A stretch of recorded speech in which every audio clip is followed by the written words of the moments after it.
Hello everyone, कैसे हैं आप सभी लोग। मैं योगेश कुमार मेरे YouTube channel chemistry for you की तरफ से आप सभी लोगों का एक बार फिर से वेलकम करता हूं। प्यारे बच्चों, पिछली क्लास के अंदर हम लोगों ने सॉल्यूशन चैप्टर का बेसिक इंट्रोडक्शन पढ़ा था, जिसके अंदर हम लोगों ने वेरियस काइंड ऑफ सॉल्यूशंस को पढ़ा था, चाहे वो कंसंट्रेटेड और डाइल्यूट सॉल्यूशन हो, एक्वस नॉन एक्वस सॉल्यूशन हो, या फिर गैसियस लिक्विड और सॉलिड सॉल्यूशन हो। आज की क्लास में हम लोग उससे आगे की तरफ प्रोसीड करेंगे और आज का लेक्चर जो मेनली बेस्ड होगा वो होगा various kind of concentration parameters के ऊपर। आप सभी लोगों से मेरा अनुरोध है, जिन लोगों ने अभी तक मेरे चैनल को सब्सक्राइब नहीं किया वो जल्दी से जल्दी इस चैनल को सब्सक्राइब करें और बेल आइकन को प्रेस करें। चलिए बिना देरी किए हम लेक्चर को शुरू करते हैं। तो सबसे पहली बात बेटा, आप लोगों को पता होना चाहिए कंसंट्रेशन वर्ड का मतलब क्या होता है। कंसंट्रेशन वर्ड का मतलब होता है कि किसी भी सॉल्यूशन के अंदर सोल्यूट का अमाउंट कितना है। क्योंकि देखिएगा, आपसे सीधा लैब के अंदर बोला जाता है कि आपको इतने कंसंट्रेशन का सॉल्यूशन तैयार करना है, तो जनरली कंसंट्रेशन टर्म का मतलब होता है amount of solute present in a solution, amount of solute present in A solution. तो किसी भी सॉल्यूशन की कंसंट्रेशन को, उसके अमाउंट ऑफ सोल्यूट को मेजर करने के लिए हम लोग वेरियस काइंड ऑफ पैरामीटर्स को यूज करते हैं। तो उनमें से कुछ एक का विवरण मैं आज की क्लास में कर दूंगा और कुछ फिर हम नेक्स्ट लेक्चर के अंदर करेंगे, क्योंकि आज हम लोगों को जो प्रीवियस ईयर में आईआईटी जेईई के अंदर और नीट के अंदर क्वेश्चंस इस लेक्चर से आए हुए हैं उनको भी डिस्कस करना है। तो सबसे पहली बात बेटा, जो पहला पैरामीटर है वो हमारा है मास परसेंटेज। क्या है बेटा? Mass percentage. क्या होता है मास परसेंटेज? मास परसेंटेज का मतलब है कि किसी भी सॉल्यूशन के अंदर आपके सोल्यूट का अमाउंट कितना है। तो सिंपली अगर मैं डिफाइन करूं मास परसेंटेज को, तो it is defined as amount of solute in gram present in 100 gram of solution. तो अगर मैं इसको मैथमेटिकली लिखना चाहूँ तो मैथमेटिकली मैं इसको वेट बाय वेट परसेंटेज से लिखूंगा और न्यूमरेटर के अंदर लिखूंगा अमाउंट ऑफ सोल्यूट इन ग्राम और नीचे आएगा आपका टोटल मास ऑफ सॉल्यूशन। क्या आएगा बेटा? Total mass of solution. अब क्योंकि हम लोग परसेंटेज निकाल रहे हैं तो आपको 100 से मल्टीप्लाई करना पड़ेगा। चलिए मैं आपको एक एग्जांपल की हेल्प से मास परसेंटेज को समझाता हूँ। सपोज कीजिए बेटा, मैं आपको बोलता हूँ कि मेरे पास एक 10% weight by weight urea solution है। तो इसका मतलब है कि मेरे पास 100 ग्राम के सॉल्यूशन के अंदर 10 ग्राम यूरिया है, या फिर मैं इसी बात को मॉडिफाई कर सकता हूँ कि एक सॉल्यूशन है जिसके अंदर 10 ग्राम यूरिया प्रेजेंट है और 90 ग्राम वाटर प्रेजेंट है। चलिए एक और सवाल लेके हम चलते हैं। आप लोगों को कैलकुलेट करना है मास परसेंटेज। क्या कैलकुलेट करना है? Mass percentage. और आपको गिवन है, आप लोगों को गिवन है 2 ग्राम NaOH dissolved in 18 gram of water. क्या है बेटा? आप लोगों को 2 ग्राम NaOH दे रखा है इन 18 ग्राम ऑफ वाटर।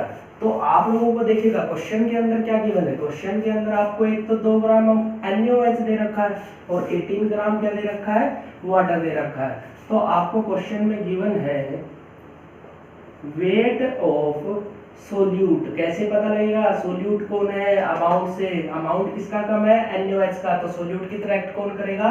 NaOH। तो NaOH का वेट कितना है बेटा? 2 ग्राम। कितना है? 2 ग्राम। तो जाहिर सी बात है, एक कंपोनेंट अगर सोल्यूट की तरह काम कर रहा होगा तो दूसरा कंपोनेंट आपका सोलवेंट की तरह काम करेगा।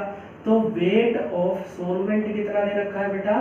वेट ऑफ सोलवेंट दे रखा है आपको 18 ग्राम। लेकिन फॉर्मूले के अंदर देखिए, डिनोमिनेटर के अंदर क्या है? Total mass of solution. तो आपको यहाँ पे क्या रखना पड़ेगा? Total mass. तो टोटल वेट कितना हो गया सॉल्यूशन का, total weight of solution will be amount of solute plus solvent, तो 2 + 18 ये हो गया आपका 20 ग्राम। अब आप लोग फॉर्मूला लगा सकते हो, फॉर्मूले के अंदर मैं वेट परसेंटेज निकालूं अगर, तो वेट बाय वेट परसेंटेज के अंदर ऊपर क्या था अमाउंट ऑफ सोल्यूट 3 ग्राम, कितना है बेटा 2 ग्राम, और नीचे टोटल वेट कितना निकाला हमने 20 ग्राम, और 100 से मल्टीप्लाई करना ना भूलिए। अगर इसको हम सोल्व करेंगे तो हमारा जो वेट परसेंटेज है वो आया 10%। अब मैं समझता हूँ कि आपको इस न्यूमेरिकल से ये मास परसेंटेज जो है ये बिल्कुल अच्छी तरीके से समझ में आ गया होगा। चलिए आगे बढ़ते हैं अपने सेकंड पैरामीटर की तरफ।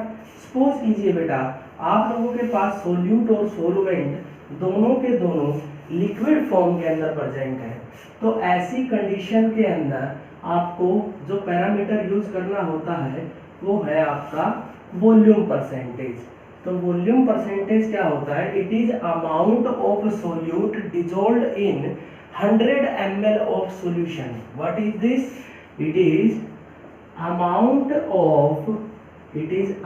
of solute dissolved in 100 ml of solution। देखिएगा बेटा अगर यहाँ पर टेक्निकली देखा जाए वॉल्यूम आपका परसेंटेज में निकालना है तो आपका सोल्यूट का भी क्या होना चाहिए, वॉल्यूम होना चाहिए। तो ज्यादा बढ़िया टर्म यहाँ पे क्या होगा, it is volume of solute dissolved in 100 ml of solution. तो वॉल्यूम परसेंटेज का जो फॉर्मूला होगा वॉल्यूम बाय वॉल्यूम परसेंटेज का वो क्या होगा बेटा, ऊपर क्या आएगा volume of solute in ml, millilitre में लेना है बेटा, और डिनोमिनेटर में आएगा वॉल्यूम ऑफ सॉल्यूशन। सॉल्यूशन कौन सा बेटा, टोटल सॉल्यूशन, सॉल्वेंट का नहीं लेना है, टोटल सॉल्यूशन लेना है इन ml। अब क्योंकि हम परसेंटेज निकाल रहे हैं तो यहाँ पर भी क्या कर देंगे 100 से मल्टीप्लाई कर देंगे। तो ठीक जैसे हमने मास परसेंटेज पढ़ा था वैसे ही क्या होता है वॉल्यूम परसेंटेज। डिफरेंस क्या होता है, वहाँ पर हमने सोल्यूट का अमाउंट लिया था, यहाँ पर क्या लिया है वॉल्यूम, क्योंकि वॉल्यूम बाई वॉल्यूम परसेंटेज जो होता है वो मेनली लिक्विड सॉल्यूशंस के लिए यूज किया जाता है।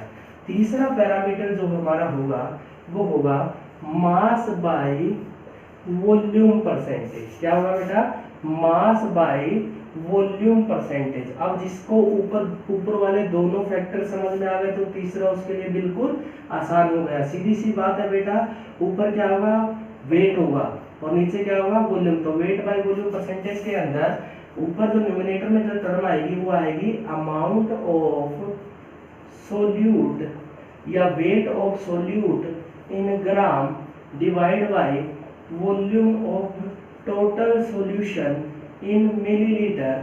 और क्योंकि परसेंटेज निकाल रहे हैं इसलिए 100 से क्या कर देंगे मल्टीप्लाई कर देंगे। क्या कर देंगे बेटा, मल्टीप्लाई कर देंगे। तो हमने तीनों के तीन पैरामीटर को देख लिया। सबसे पहले मास परसेंटेज को पढ़ा। मास परसेंटेज में क्या करना है, एक फॉर्मूला ड्राइव करना है जिसके अंदर हम न्यूमरेटर के अंदर लेंगे मास परसेंटेज के अंदर अमाउंट ऑफ सोल्यूट इन ग्राम, और नीचे लेंगे हम टोटल मास ऑफ सॉल्यूशन और उसको 100 से मल्टीप्लाई कर देंगे।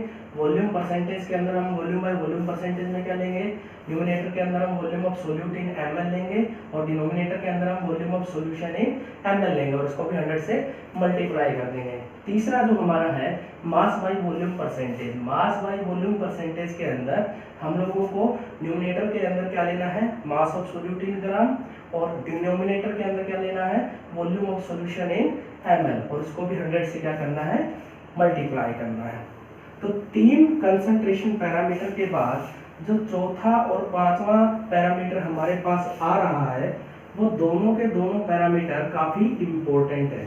जो हमारा चौथा पैरामीटर है उसमें से कई बार, एक बार नहीं कई बार IIT के अंदर, AIEEE के अंदर, नीट के अंदर क्वेश्चंस आ चुके हैं, और किस तरीके के क्वेश्चन आए हैं वो मैं आप लोगों को आज की क्लास में बताता हूँ।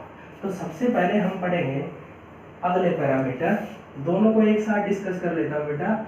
एक तरफ मैं लिख देता हूँ मोलैरिटी, क्या लिख देता हूँ बेटा मोलैरिटी, और दूसरी तरफ मैं लिखता हूँ मोलैलिटी। क्या लिखता हूँ बेटा मोलैलिटी। दोनों में डिफरेंस क्या है बेटा, देखिएगा डिफरेंस आपको याद रखना है क्योंकि यहाँ पर बच्चा पजल होता है। सबसे पहली बात, मोलैरिटी को हमेशा कैपिटल एम से लिखा जाता है, मोलैरिटी को हमेशा स्मॉल एम से रिप्रेजेंट करते हैं। अब मोलैरिटी होती है number of mole of solute dissolved per litre solution. क्या होती है बेटा? Molarity can be defined as number of moles of solute, number of moles of solute dissolved per litre solution, per litre solution. तो mathematically अगर मैं बात करूं, numerator के अंदर नंबर ऑफ मोल है, डिनोमिनेटर के अंदर volume of solution in litre है। तो मोलैरिटी की यहाँ से यूनिट क्या निकल के आई बेटा?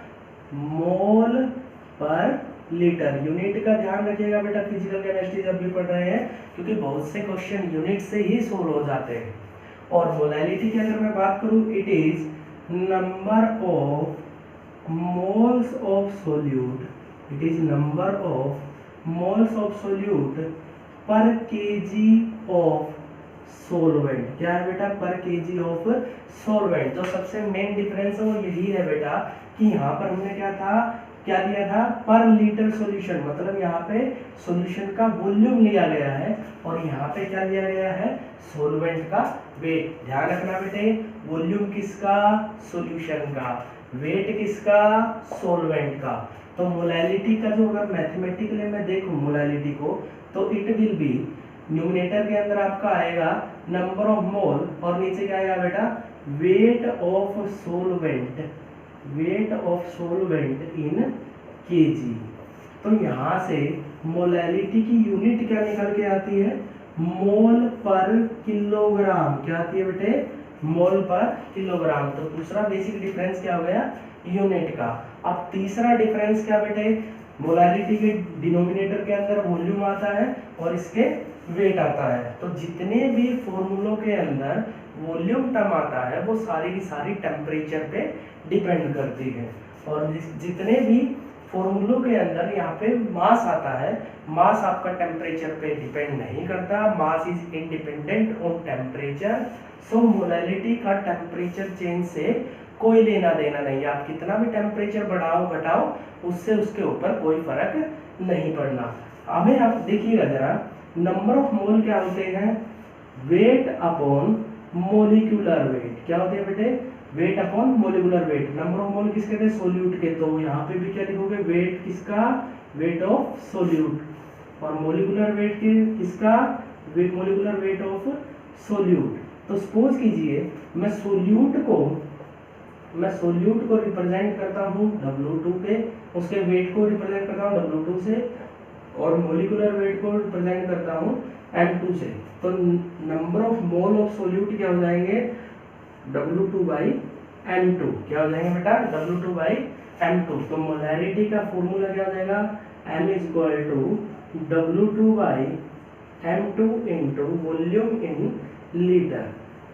सपोज कीजिए बेटा आपको क्वेश्चन के अंदर वॉल्यूम लीटर में ना देके मिलीलीटर में दिया हो, तो उस कंडीशन के अंदर आपकी मोलैरिटी जो होगी वो कुछ इस तरीके से होगी, W2 upon M2 into volume इन मिलीलीटर। अब इस मिलीलीटर को हम क्या करेंगे? लीटर में कन्वर्ट करेंगे, तो इसको क्या कर देंगे? 1000 से मल्टीप्लाई। तो ये आपका जो फॉर्मूला है ये मेन फॉर्मूला है, आपको इसको याद करना है। ठीक है, आप आसानी से डराइव भी कर सकते हैं, कोई दिक्कत नहीं है। यहाँ पे भी क्या होगा वही देखिएगा, number of mole of solute को मैं क्या लिख सकता हूँ? W2 by M2। और मैं वेट ऑफ देखिएगा सोल्यूट को माना है W2, तो जाहिर सी बात है सोलवेंट क्या होगा? W1। तो वेट ऑफ सोलवेंट क्या होगा? W1। तो मोलैरिटी की इक्वेशन क्या हो जाएगी? W2 by M2 into W1। W1 किसमें है बेटा? केजी में। सपोज कीजिए क्वेश्चन में आपको ये किलोग्राम में ना देके ग्राम में दिया हो, तो ऐसी सिचुएशन के अंदर आप लोगों को क्या करना है? W2 by M2 into W1 इन ग्राम, इस ग्राम को किलोग्राम के अंदर कन्वर्ट कर लेना है। तो इसको भी क्या कर देंगे? 100 से मल्टीप्लाई। तो एक डिफरेंस आपका ये आया है। ठीक है, आई होप आपको ये दोनों पैरामीटर जो है इनके अंदर डिफरेंस पता लग गया होगा, और पिछले 3 पैरामीटर और 2 ये पांचों के 5 पैरामीटर आपको क्लियर है। चलिए आइए अब इनके ऊपर हम लोग पिछले सालों में जिस जिस तरीके के क्वेश्चन आए हुए हैं उन सभी को वन बाय वन डिस्कस कर लेते हैं। जो पहले टाइप का क्वेश्चन आया था वो आया था आपके नीट के अंदर, और सेम क्वेश्चन आपका रिपीट हुआ था 2 बार। सबसे पहली बार ये क्वेश्चन आपका आया था नीट 1992 के अंदर, फिर रिपीट हुआ नीट 1995 के अंदर। क्वेश्चन को ध्यान से सुनिएगा। नीट की जो क्वेश्चन थे वो ज़्यादातर कंसेप्चुअल लैंग्वेज के अंदर होते हैं, और लैंग्वेज की जो टर्म है वो आप देखिएगा क्या था। क्वेश्चन में पूछा गया था the concentration term independent of temperature will be, option सुनिएगा, नॉर्मेलिटी, पहला ऑप्शन था नॉर्मेलिटी, दूसरा ऑप्शन था आपका मोलैरिटी, तीसरा ऑप्शन था आपका मोलैलिटी, चौथा ऑप्शन था आपका वेट बाई वॉल्यूम परसेंटेज। क्या था बेटे? Weight by volume percentage. अब क्वेश्चन को ध्यान से देखिएगा। क्वेश्चन में क्या पूछा था? Concentration term independent of temperature. आप लोगों को ऐसी कंसंट्रेशन टर्म बतानी है जिसका टेम्परेचर से कोई लेना देना नहीं है। अभी आज की क्लास में ही हमने पढ़ा कि कंसंट्रेशन टर्म का टेम्परेचर पे डिपेंड करना ना करना वॉल्यूम पे डिपेंड करता है। हाँ, नॉर्मेलिटी जो है वो आज के लेक्चर में नहीं हो पाया है, और नॉर्मेलिटी में आपको जनरली बता देता हूँ क्या होता है, number of gram equivalent divide by volume of solution in litre. तो नॉर्मेलिटी की इक्वेशन के अंदर भी वॉल्यूम आता है, तो टेम्परेचर पे इंडिपेंडेंट वही टर्म करेगी जिसके अंदर वॉल्यूम नहीं आए। तो पहला ऑप्शन हम क्रॉस कर देंगे। मोलैरिटी में भी वॉल्यूम आता है, दूसरा ऑप्शन भी क्रॉस कर देंगे। फिर वेट बाय वॉल्यूम परसेंटेज में वॉल्यूम आ रहा है, इसको भी क्रॉस कर देंगे। बचा क्या? मोलैलिटी। हो आज ही पता किया। मोलैलिटी के जो इक्वेशन थी उसके अंदर न्यूमरेटर और डिनोमिनेटर दोनों के अंदर आपका वॉल्यूम नहीं आता है, दोनों में ही मास टर्म आती है, और जहां पर मास की टर्म आ जाती है वहां पर उसका टेम्परेचर से कोई लेना देना नहीं है। इसलिए आपका आंसर क्या गया बेटा? Option C. यही सेम क्वेश्चन आपका रिपीट हुआ था IIT JEE एडवांस 1993 के अंदर। क्वेश्चन को थोड़ा सा उसने चेंज कर दिया था। तो क्वेश्चन था आपका JEE 1993 का। क्वेश्चन की लैंग्वेज को ध्यान से सुनिएगा। पूछा गया था द इंक्रीज, सेम क्वेश्चन है बेटा, जस्ट लैंग्वेज को थोड़ा सा चेंज किया। The increase in temperature would, इतना सा क्वेश्चन था। ऑप्शन सुनिए बेटा, डिक्रीज इन मोलैलिटी, मोलैलिटी लाला लाला वाली, कौन सी बेटा? लाला लाला वाली, छोटा m। दूसरा ऑप्शन था डिक्रीज इन मोलैरिटी, कौन सा बेटा? Capital M, molarity. तीसरा ऑप्शन था डिक्रीज इन मोल फ्रैक्शन। क्या था बेटे? Decrease in mole fraction. Mole fraction भी आज के लेक्चर में नहीं हो पाया है, हल्का सा आइडिया दे देता हूँ। ये रेशियो होती है किसी भी कंपोनेंट के नंबर ऑफ मोल की divide by total number of moles of all component. तो यहाँ पर भी आपका वॉल्यूम टर्म नहीं आता है, क्योंकि टेम्परेचर का लेना देना किससे बेटा? वॉल्यूम से।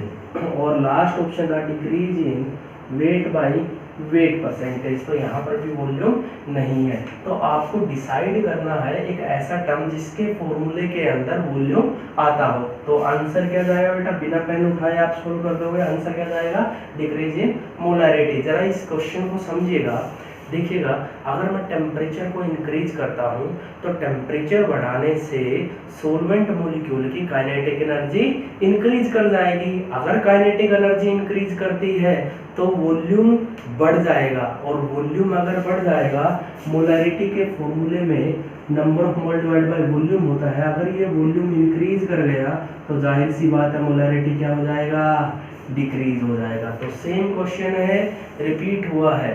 सेम क्वेश्चन रिपीट हुआ है एक बार और AIEEE के अंदर। किसके अंदर बेटे? AIEEE 2002 के अंदर। सिंपल सा क्वेश्चन पूछा था, which of the following concentration term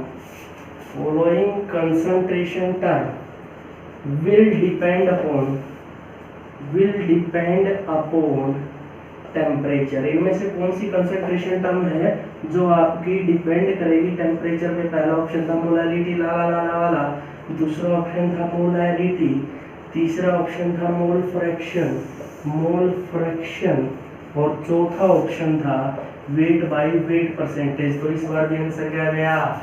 molarity गया। आई होप आपको ये कॉन्सेप्चुअल प्रॉब्लम समझ में आई हो, क्योंकि मैंने आपको बताया था आप लोगों के कॉन्सेप्ट जितने अच्छे जितने पक्के होंगे आप क्वेश्चनों को उतने अच्छे से डील कर पाओगे। अब क्योंकि टाइम के साथ कंपटीशन बढ़ गया है तो क्वेश्चन भी बहुत अच्छे अच्छे आने शुरू हो गए हैं। अब थोड़ा सा मैं आपको एडवांस लेवल पे लेके चलता हूँ, तो उसके लिए आप जरा सा ध्यान रखिएगा। आपका एडवांस लेवल का जो है क्वेश्चन जो है वो कुछ अलग फॉर्मूलों पे डिपेंड करता है। देखिएगा, एडवांस लेवल को मैंने नाम दिया है कंपटीशन बूस्टर। क्या नाम दिया बेटा? Competition booster. क्या नाम दिया बेटे? Competition booster.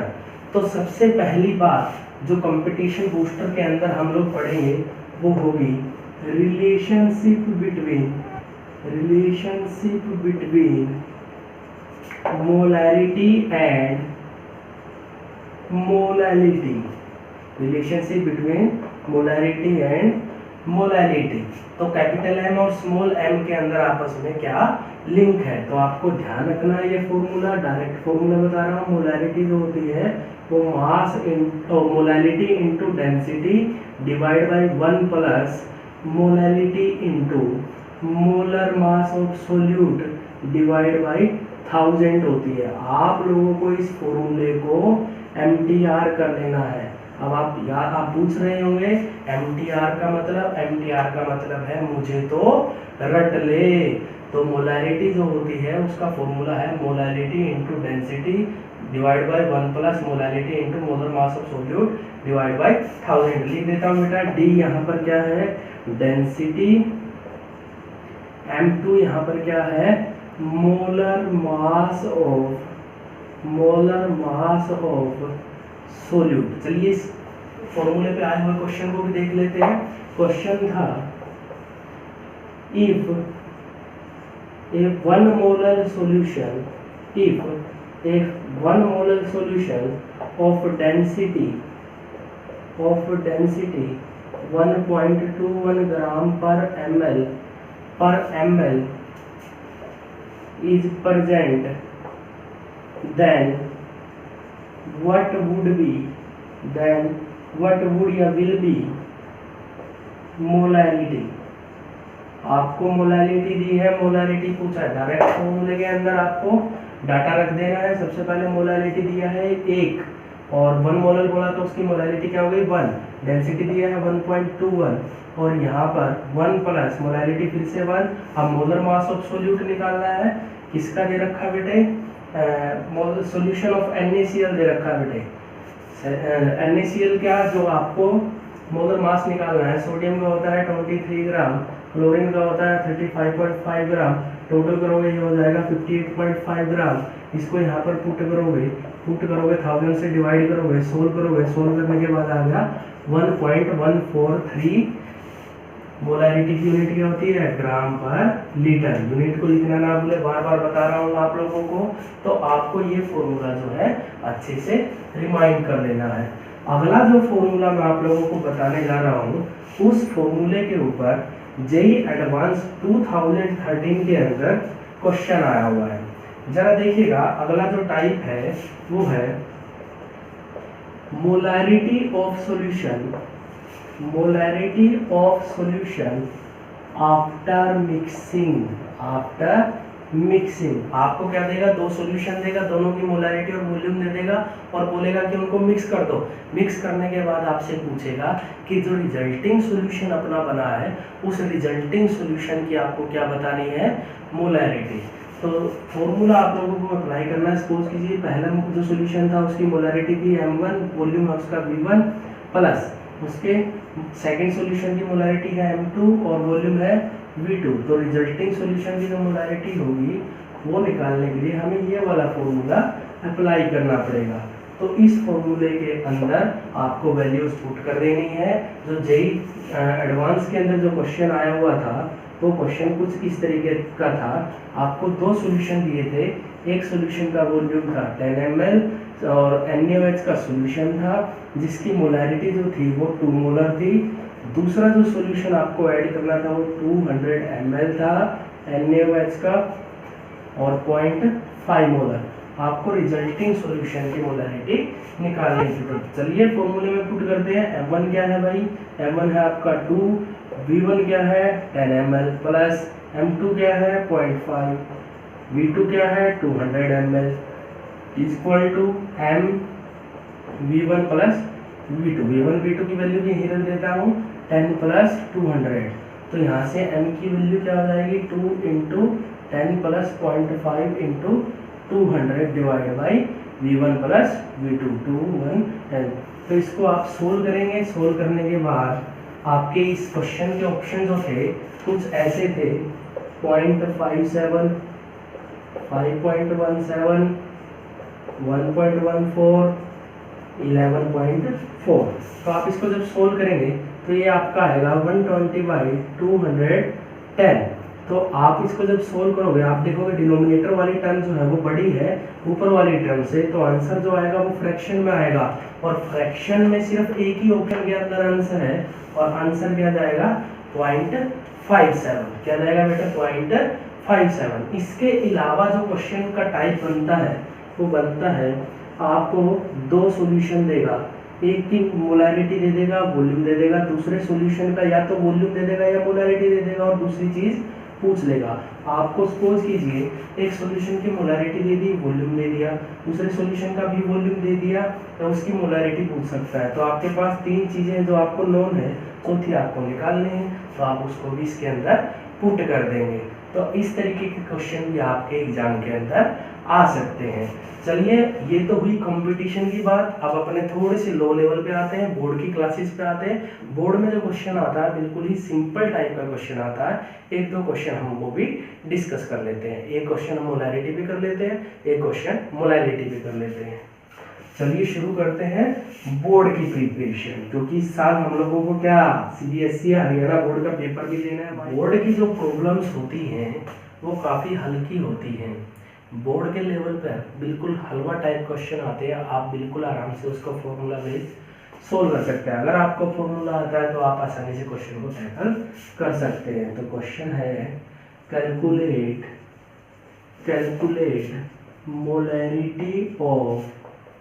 molarity of 5 gram NaOH in 450 ml of solution। तो आपको देखिएगा बेटा क्वेश्चन के अंदर गिवन क्या क्या है। गिवन है आपको वेट ऑफ सोल्यूट कितना बेटे 5 ग्राम। मोलिकुलर वेट आप निकाल सकते हैं। एन सोडियम का 23 ग्राम होता है, ऑक्सीजन का 16 ग्राम मास होता है और हाइड्रोजन का 1 ग्राम होता है। सबको ऐड करने पे अपना आ जाएगा 40 ग्राम। और क्या क्या गिवन है, वॉल्यूम ऑफ सॉल्यूशन आपको 450 ml। तो मोलैरिटी का फॉर्मूला जैसे आप अप्लाई करोगे W2/M2 इंटू वॉल्यूम किस में दिया है ml में, तो ml में दिया तो ऊपर 1000 से मल्टीप्लाई करना ना भूलें। मोलैरिटी क्या हो जाएगा 5/40 इंटू 450 इंटू 1000। क्वेश्चन को जब आप इसको सोल्व करोगे तो ये आपका आता है 10/36। फर्दर सोल्व करोगे तो आ जाएगा 0.278। ध्यान रखना बेटे जब भी आप फिजिकल का क्वेश्चन सोल्व करते हो तो यूनिट लिखना ना भूलें। तो यूनिट क्या होती है मोलैरिटी की, मोल पर लीटर। तो इतना हल्का सा क्वेश्चन आपका बोर्ड लेवल पे आता है। एक क्वेश्चन मोलैरिटी का भी कर लेते हैं, एनसीईआरटी से उठाते हैं क्वेश्चन। एनसीईआरटी क्वेश्चन है भैया, आपको निकालनी है मोलैरिटी। कैलकुलेट मोलैरिटी लाला वाली molarity of 2.5 gram ethanoic acid in 75 gram of benzene. Benzene का फॉर्मूला C6H6। क्वेश्चन के अंदर गिवन क्या है बाबू, क्वेश्चन के अंदर गिवन है आपको वेट ऑफ सोल्यूट। सोल्यूट का वेट कितना 2.5 ग्राम। कैसे डिसाइड किया, क्योंकि वेट यहाँ पर 2.5 ग्राम है, 75 है, तो बेंजीन यहाँ पर सोलवेंट है और इथेनोइक एसिड क्या है आपका सोल्यूट है। इथेनोइक एसिड क्या होता है? इथेन मतलब इथ मतलब 2 कार्बन के लिए प्रीफिक्स यूज करते हैं, तो ओइक एसिड COOH ग्रुप के लिए, तो इथेनोइक एसिड है आपका CH3COOH। अगर आप इसका मोलिकुलर वेट काउंट करते हो तो मोलिकुलर वेट हो जाता है आपका कार्बन का 12, 12 दूनी 24, एक हाइड्रोजन का 1 ग्राम, तो 4 हाइड्रोजन है 4 ग्राम, एक ऑक्सीजन का 16 ग्राम, 2 ऑक्सीजनों का, तो टोटल कितना हो गया?